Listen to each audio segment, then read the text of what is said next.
Buongiorno cari amici e benvenuti anche oggi nel canale vostro Marietto Veneziano. Oggi, da come avete visto il titolo, parleremo di quelle persone che sono un pochettino maleducate. Non ce ne sono tante, ma alcune purtroppo non hanno tanto il senso della educazione, cioè non sono state educate in modo corretto.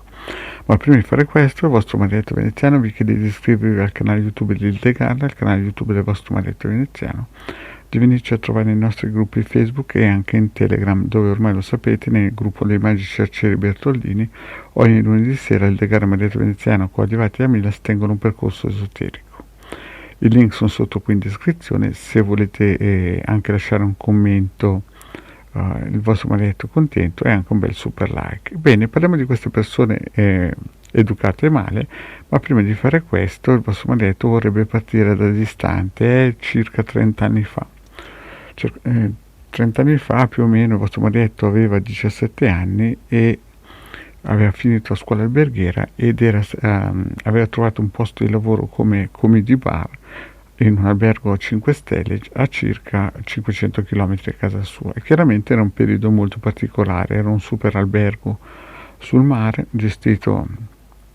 da un generale dell'aviazione, cioè in pensione, e praticamente c'erano tutti i VIP che venivano. Il vostro marietto era già dimagrito a lavorare lì 10 kg proprio per la tensione e la mancanza di casa, praticamente sentiva la nostalgia di casa. E fuori da questo albergo c'era un piccolo distributore con un baretto e una delle poche volte che il vostro marietto uscì andò al distributore e quando andò al distributore entrò in questo baretto e col magone perché aveva nostalgia di casa, anche perché era giovane, il vostro marietto aveva 17 anni e mezzo. E mentre stava andando verso il bancone del bar gli cadde l'occhio a sinistra su un distributore di sigarette. Questo distributore di sigarette però aveva qualcosa di molto particolare, praticamente aveva una foto sopra questo distributore in bella vista, luminoso, con retroilluminato, con sopra praticamente la zona di dove era cresciuto il vostro marietto, delle zone montagnose dove era cresciuto il vostro marietto. All'inizio il vostro marietto guardò questa foto, non riusciva a capire bene, ma aveva già visto questi posti, però a 500 km di distanza da casa gli sembrava impossibile ed incredibile che ci fosse una foto proprio dei posti dove era nato e cresciuto il vostro marietto. Praticamente quando il vostro marietto ha messo a fuoco questa zona gli venne un grande magone e una grandissima nostalgia di casa e si mise quasi a piangere, e nello stesso tempo che ebbe questa, come si dice, sensazione, dall'altro lato, seduto su delle sedie, c'era un gruppo di persone, tra cui un signore che poi il vostro marietto capì era il capitano degli Alpini di Torino, che mi guardò e mi disse che quel posto è uno dei posti più pericolosi al mondo. Io avevo il magone per tornare a casa e il capitano degli Alpini di Torino in un certo senso mi stava lanciando un messaggio in cui avrei poi capito più avanti nel tempo che cosa voleva dire, e che quel posto che io tanto adoravo, che mi piaceva perché in fondo c'ero cresciuto e c'erano le mie radici, era uno dei posti più terribili a livello vibrazionale del mondo. Passano gli anni e chiaramente verso il 29-30, come vi ho spiegato, io andai a visitare il paradiso di Brissago e capii cosa voleva dire il capitano degli Alpini di Torino quando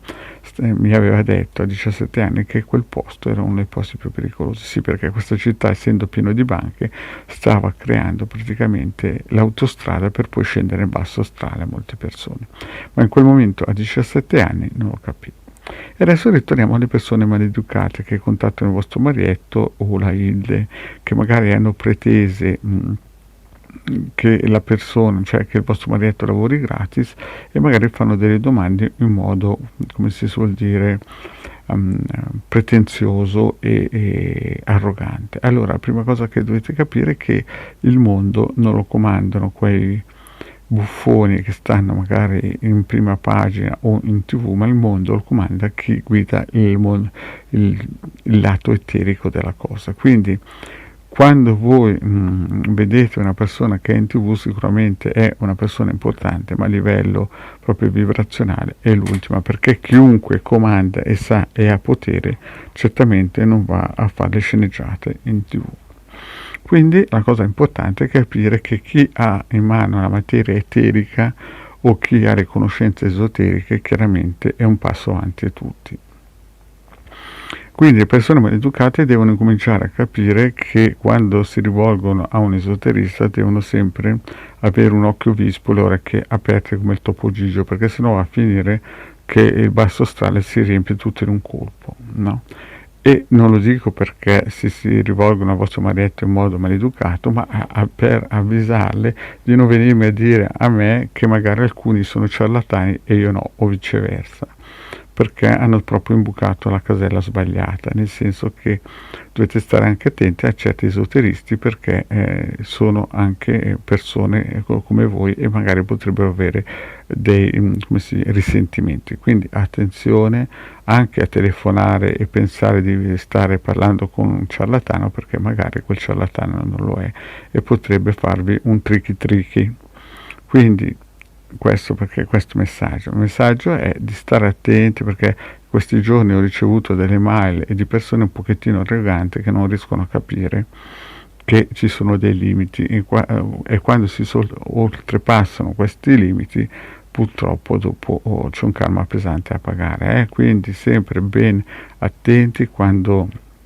si contatta un esoterista di qualsiasi tipo. Certo, c'è un 10% di esoteristi che magari prima facevano i ladri di autoradio o facevano i birichini e si sono riciclati, ma quelli non sono esoteristi, sono solamente personaggi che cercano di riciclarsi in un altro modo. Ma quando contattate un esoterista di una certa qualità, non cercate di pensare di parlare con l'ultima ruota del carro, perché se no trovate un'autostrada per il basso astrale e quindi poi alla fine il paradiso di Brissago si riempie come una scatoletta di tonno, che sapete che sono belle stracolme e non si può più uscire da lì. Bene cari amici, questo piccolo racconto per dirvi che purtroppo ci sono anche queste persone maleducate che non riescono a capire che è vero che il vostro marietto dona i circuiti radionici, i quadranti radiostesici e molte pillole, però quando si contatta il vostro marietto o la Hildegard bisogna sempre avere almeno un pochettino di educazione. Se siete stati educati male dovete andare da altri esoteristi o magari andare a fare altre cose, ma non contattate né il vostro marito né la vostra Hildegard. Grazie cari amici e alla prossima, ciao.